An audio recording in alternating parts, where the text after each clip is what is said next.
नमस्कार दोस्तों, आज हम बात करेंगे पैरानॉइड स्किज़ोफ्रेनिया के बारे में। दोस्तों, पैरानॉइड स्किज़ोफ्रेनिया में दो चीजें होती हैं।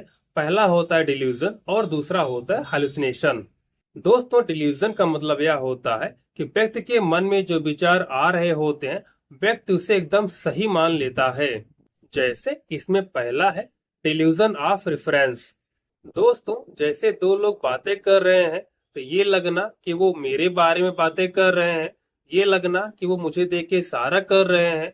अगर वो छींक रहे हैं तो ये सोचना कि वो मुझे देख के छींक रहे हैं। ये डिल्यूजन ऑफ रेफरेंस होता है। अगला है दोस्तों डिल्यूजन ऑफ परसिक्यूशन। दोस्तों, अगर किसी को ये लगता है कि लोग मुझे मार देना चाहते हैं, अगर कोई उन्हें खाना दे रहा है, ये लगना कि वो खाने में जहर दे के मुझे मार देना चाहते हैं, पुलिस मेरे पीछे पड़ी है, तो ये डिल्यूजन ऑफ परसिक्यूशन होता है।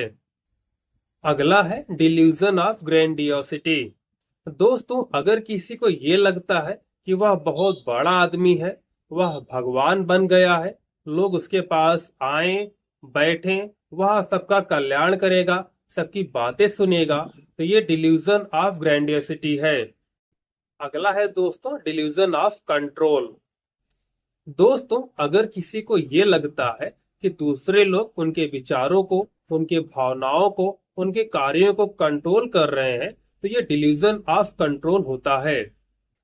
अगला है डिल्यूजन ऑफ इनफिडियलिटी, जिसे डिल्यूजन ऑफ जेलसी कहते हैं।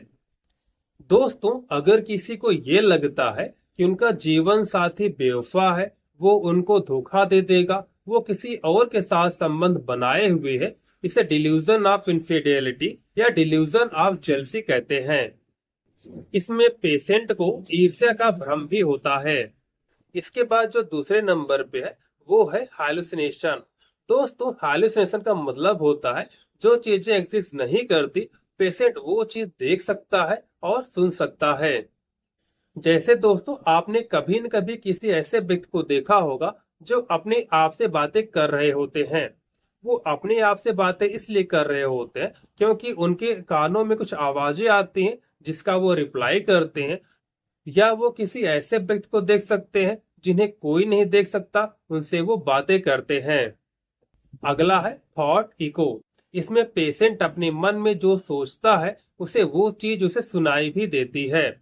उदाहरण के लिए, जैसे कोई पेशेंट है, उसका नाम पवन है, अगर उसे प्यास लगी है, उसे यह सुनाई देगा कि पवन तुझे प्यास लगी है, जाके पानी पी ले। पेशेंट यह सुनकर डर भी सकता है। अगला है रनिंग कमेंट्री। इसमें पेशेंट जो सोच रहा होता है, जो कर रहा होता है, उसे वो चीज किसी और की आवाज में सुनाई देती है। अगला है पीपल आर डिस्कसिंग और आर्गुइंग। इसमें पेशेंट के कानों में दो या दो से अधिक आवाजें सुनाई देती हैं। जैसे कोई प्लानिंग कर रहा है, कोई उसे मार देना चाहता है।